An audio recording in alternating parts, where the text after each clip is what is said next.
శుభోదయం. నారుమంచి నోట ఓ మంచి మాట. ఈ శీర్షికన ఈ రోజున గుడికి వెళ్లే ముందు అనుసరించవలసిన పద్ధతులు. అవునండి. గుడికి వెళ్లే ముందు అనుసరించవలసిన పద్ధతులు. సాధారణంగా మనం దేవాలయానికి దేవుణ్ణి దర్శించుకోవటానికి వెళ్ళేటప్పుడు శుచిగా, శుభ్రంగా, పవిత్రంగా వెళ్ళాలి. శుచిగా, శుభ్రంగా, పవిత్రంగా అంటే స్నానం చేసి, మంచి బట్టలు ధరించి, ప్రశాంతమైన వదనంతో చక్కగా ఇంటి దగ్గరే దేవుడి బొట్టు పెట్టుకొని గుడికెళ్ళటం మంచిది. కొంతమంది ఏదో ఆన్ ద వేలో ఆఫీస్‌కి వెళ్తూ ఉంటాం. లేతే ఆఫీస్ నుంచి తిరిగి ఇంటికి వస్తుంటాం. లేతే ఏదైనా పని మీద రోడ్డు మీదకెళ్తాం.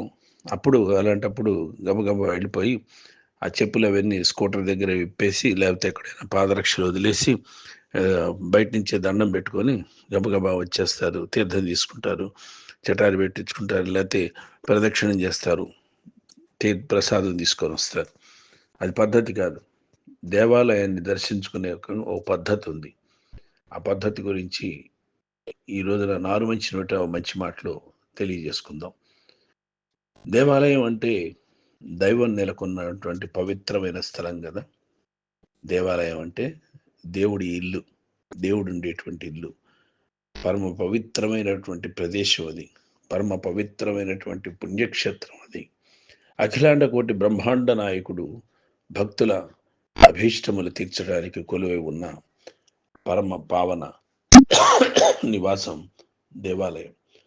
అలాంటి దేవాలయానికి దర్శనానికి వెళ్తున్నప్పుడు కొన్ని ధర్మాలుంటాయి, పద్ధతులుంటాయి. వాటిని ఆచరించాల్సి ఉంటుంది. అప్పుడే ఆ దేవుడి యొక్క అనుగ్రహానికి మనం పాత్రులం అవుతాం. అవును కదా. ముఖ్యంగా ప్రతి భక్తుడు, అంటే ఇక్కడ స్త్రీ పురుషులు ఇద్దరండి, గుడికి వెళ్లే ముందు శుచిగా స్నానం చేసి విధిగా నుదుటిన కుంకుమ ధరించాలి.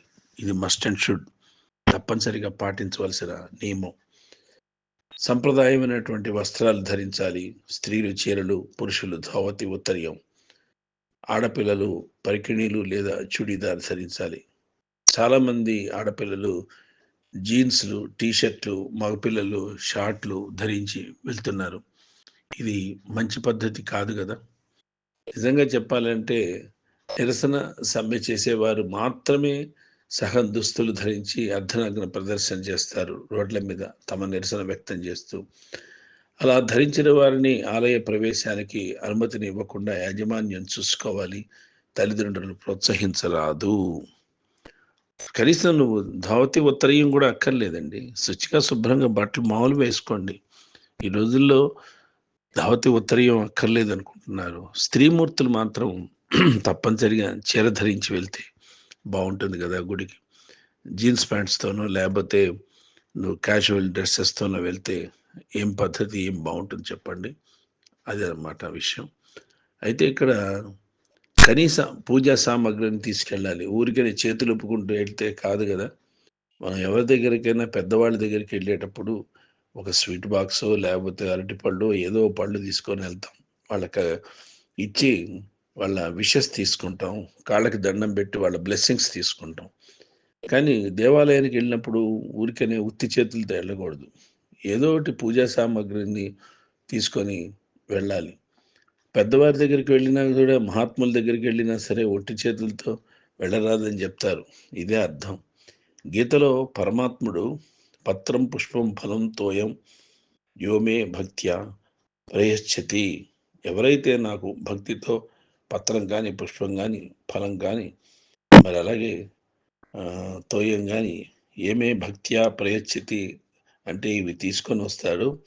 ఇవన్నీ పుష్పం కానీ, ఫలం కానీ, ఉదకం కానీ, చివరికి నీరు కానీ తీసుకొని సమర్పిస్తారు.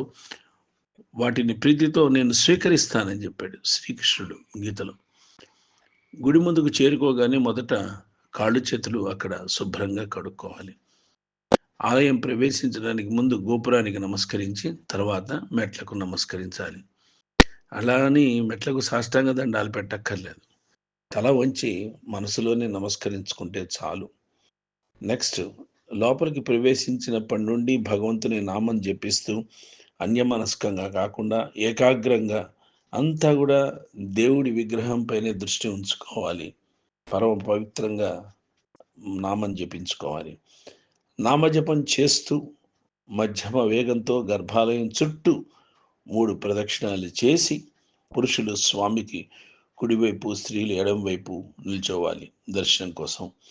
మొదట మూల విగ్రహం, మూల విరాట్ పాదాలను దర్శించి అందులో లీనం కావాలండి. తర్వాత స్వామి కళ్ళలోకి చూస్తూ ఆర్ద్రతతో చూస్తూ లీనం కావాలి. కోరికల్ని వ్యక్తం చేసుకోవాలి మనసులోని, స్వామి నాకు అనుగ్రహించు అని చెప్పి. అర్చన చేసుకునేవారు తమ గోత్రం, ఇంటి పేరు, నక్షత్రం చెప్పుకోవాలి. తీర్థం తీసుకునే సమయంలో అరచెయ్యిని గోకర్ణాకృతిలో ఉంచి చెయ్యి కింద ఏదైనా వస్త్రం ఉంచుకొని అకాల మృత్యుహరణం సర్వవ్యాధి నివారణం అనే మంత్రం స్వయంగా చెప్పుకుంటూ భక్తితో తీర్థాన్ని చప్పుడు రాకుండా తీసుకోవాలండి. తీర్థాన్ని జుర్రుకోకూడదు, నిదానంగా తీసుకోవాలి.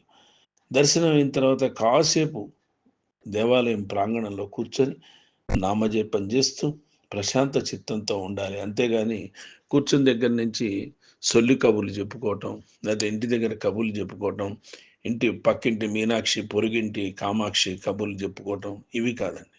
పరమ పవిత్రంగా కూర్చోవాలి. ఎట్లాంటి రాజకీయాలకు తావివ్వకూడదు, ఎలాంటి కుటుంబ సమస్యలు తేకూడదు. ప్రశాంతంగా కూర్చొని దేవుణ్ణి ధ్యానిస్తే చాలు. ప్రసాదం భక్తులందరికీ పంచి తాము భక్తితో తీసుకోవాలండి. ఒకవేళ తీసుకుంటే చాలా మంచిది. అట్లా భక్తితో తీసుకోవాలి. నెక్స్ట్ గుడి నుంచి తిరిగి వెళ్లే ముందు మళ్ళీ స్వామికి పునర్నమస్కారం చేసుకొని బయటికి వచ్చిన తర్వాత మళ్ళీ గోపురానికి నమస్కరించి వెళ్ళాలి. హిందూ ధర్మాలను ఆచరించదాం, ఆచరణలో పెట్టుకుందాం. నిజంగా ఒక దేవాలయానికి వెళ్తుంది ఎందుకు వెళ్తామండి? మనసు బాగుండనప్పుడు, మనసు ప్రశాంతత కోసం, ఏదైనా కోరికలు ఈడేరనప్పుడు, సమస్యలు పరిష్కారం కానప్పుడు, అన్యథా శరణం నాస్తి త్వమేవ శరణం మమ అని దేవుడి మీద భారం వేసినప్పుడు మనం తప్పనిసరిగా దేవాలయానికి వెళ్తాం. దేవాలయంలో దేవుడి సందర్శన చేసుకుంటాం. అలాగే నేను చెప్పదలుచుకుంది ఒకటి, కొంతమంది తీర్థయాత్రలకు ప్లాన్ చేస్తారు. ఫలానా షిరిడి, ఫలానా వైదేశ్వరన్ కోవిల్, లేకపోతే ఫలానా తిరుత్తణి, తిరువయ్యారు, ఇంకేదైనా సరే ఇలా ప్లాన్ చేసుకొని ఆ రూట్ల ప్రకారం వెళ్తుంటారు. అలా వెళ్ళే వాళ్ళకు కూడా కొన్ని సూచనలు ఏంటంటే, ఏదో వెళ్ళిపోయి హడావుడిగా దర్శనం చేసుకొని ఇంకో గుడికి వెళ్ళాలి అనే దాంతో కాదండి. వెళ్ళినప్పుడు, ఒక గుడికి వెళ్ళినప్పుడు ప్రశాంతంగా ఒక 5 నిమిషాలు ఆలస్యమైనా సరే దర్శనం చేసుకొని ఆ స్వామిని ప్రార్థించాలి. ఆ స్వామికి అనుగ్రహం చెప్పుకోవాలి. మనం వెళ్ళేది పెద్ద పెద్ద పుణ్యక్షేత్రాలు అయినప్పుడు అక్కడ వైబ్రేషన్స్ ఉంటాయి ముఖ్యంగా. ఎందుకంటే అక్కడ పెద్ద పెద్ద గొప్ప గొప్ప యోగులు, సిద్ధులు, మహర్షులు సంచరించిన ప్రదేశం అది. గతంలో చరిత్ర ప్రసిద్ధమైనటువంటి క్షేత్రాలు, ఎప్పుడో ఎన్నో యుగాల నాటి క్షేత్రాలకి మనం వెళ్తున్నప్పుడు వైబ్రేషన్స్ వస్తాయి. మనకి తెలియకుండానే సూక్ష్మ రూపంలో వాళ్ళు సంచరిస్తూ ఉంటారంట. అలా వాళ్ళ గాలి మనకి సోకితే పరమ పవిత్రం అయిపోతాం. మనలో అనూహ్యమైనటువంటి మార్పు వస్తుంది. అందుకని సాధ్యమైనంత వరకు మనం ప్రశాంతతను కాపాడుకుంటూ తీర్థయాత్రలు చేయాలి, పుణ్యక్షేత్రాలను దర్శించాలి, నిర్మలమైన భక్తితో వెళ్ళాలి. ఒకటి, ఎంతో ఖర్చు పెట్టుకొని ఎంతో వ్యయ ప్రయాసలకు వచ్చి మనం యాత్రలకు వెళ్తున్నప్పుడు మెయిన్ రీజన్ ఏంటండి? అక్కడికి వెళ్ళినా మన రాజకీయాలు మాట్లాడుకోవాలి, అక్కడికి వెళ్ళినా మనం చికాకు పడాలి, అక్కడికి వెళ్ళినా మన డామినేషన్ చూపించడానికి ప్రయత్నం చేయాలా, అక్కడికి వెళ్ళినా రికమెండేషన్లు చూపించి దేవుడి దర్శనానికి వెళ్ళాలా? పంపలు మునిగిపోయే పనులేం కాదు. మనం ఒక ఊళ్ళకి వెళ్ళినప్పుడు సెల్ ఫోన్ ఆఫ్ చేసేసుకోవాలి. సెల్ ఫోన్ అనేటువంటిది అస్సలు దగ్గరికే రానిచ్చుకోకూడదు. సెల్ ఫోన్ సాధ్యమైనంత వరకు ఆపాలి. రూట్ మ్యాప్ చూసుకోవడానికి సెల్ ఫోన్ ఆన్ చేయండి. అంతే తప్ప మిగతాప్పుడు అస్సలు సెల్ ఫోన్ యూజ్ చేయకుండా ఉండటమే.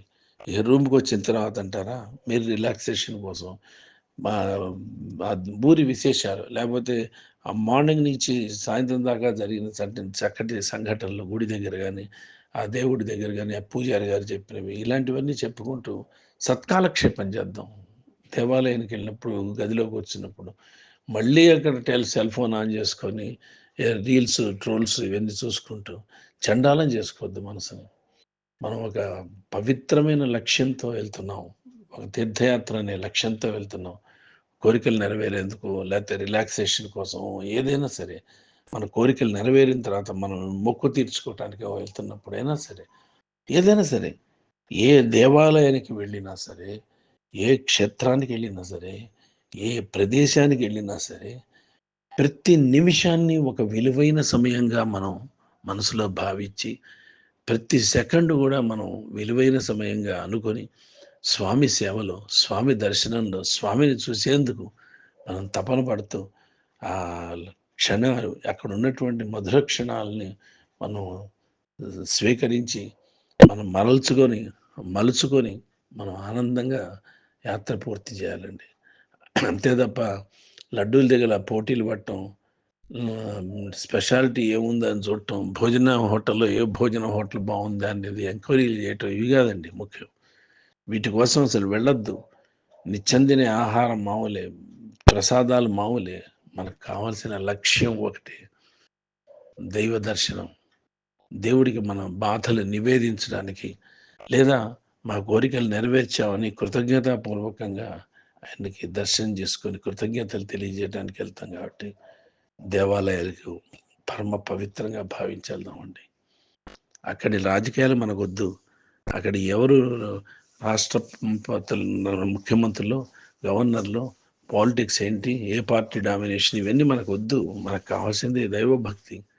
మనం తీర్థయాత్రలు చేసినంత సమయం దైవ ధ్యానాల్లో నేను గడిపితే చాలా మంచిదని అనిపిస్తుంది.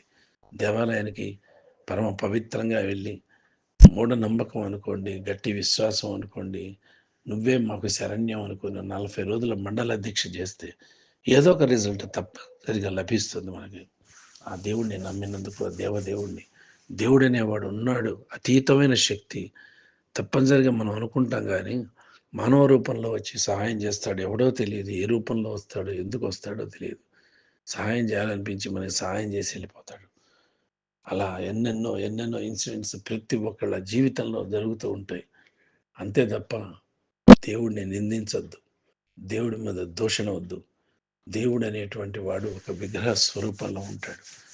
ఆయన నువ్వు ఘనంగా నివేదనలు చేసినా, నైవేద్యాలు పెట్టినా వచ్చి తింటాడా చెప్పండి? మీరు అభిషేకం చేస్తే తాగుతాడా? అవి మనమే తాగుతాం, అవి మనమే తింటాం, అన్నీ మనమే. అలంకరణ మన అందం కోసం, మన ఆనందం కోసం అలంకరణ చేయించుకుంటాడు దేవుడు. అలంకార ప్రియుడు అంటారు దేవుణ్ణి. ఆయన కావాలని కాదు, మనం చేసుకుంటున్నాం అలంకారం. ఆయన ఎట్లాగైనా అలాగే ఉంటాడు, అచేతనామూర్తిగానే ఉంటాడు. చేతనామూర్తిగా మనం చేసుకుంటున్నాం, మరల్చుకుంటున్నాం. మన తృప్తి కోసం, మన ఆనందం కోసం దేవుడు అనేటువంటి వ్యక్తి మన జీవంలో, మన జవంలో, మన రక్తంలో, మన హిందూ ధర్మంలో, మన సనాతన ధర్మంలో, మన భారతీయతలో నాటుకుపోయి ఉన్నాడు, జీర్ణించుకుపోయాడు. తాత ముత్తాతలు ముత్తాతలు ముత్తాతలు గత చరిత్ర నుంచి దేవుడు అనేవాడు మనకు ఉన్నాడు అన్నది ఉంది.